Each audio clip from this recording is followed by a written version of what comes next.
Здравейте, приятели! Днес ще ви представя един уловен нож, но преди това готко италианско кафенце. На здраве! Бонджорно а тутти! Уникално!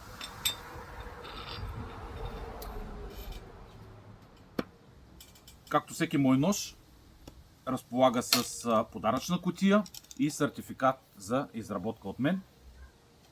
Ножето е на тема Левски, шампион на България 2026 година. Сега, това е канийката. Тя е изработена от телешки бланк, щампована, с гравюри на топката и на емблемата на Левски и рисувана от мен. Използвал съм златен конец, както подобава на шампиона. От задния край на ножа съм направил купата 2026 година, логото на Левски. Отстрани съм изписал един цитат: само Левски шампион, а от другия край съм направил цитат, по-скоро Левски 1914 шампион на България 2026 година. Ето го и самото ножче. Неръждаем дамаск, много високо качество.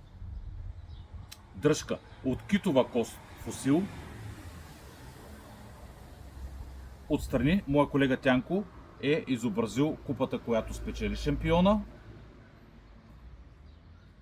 От другия край е 2026 година.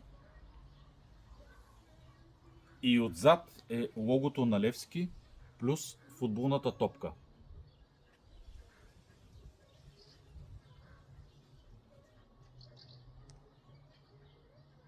Ето го и самият комплект.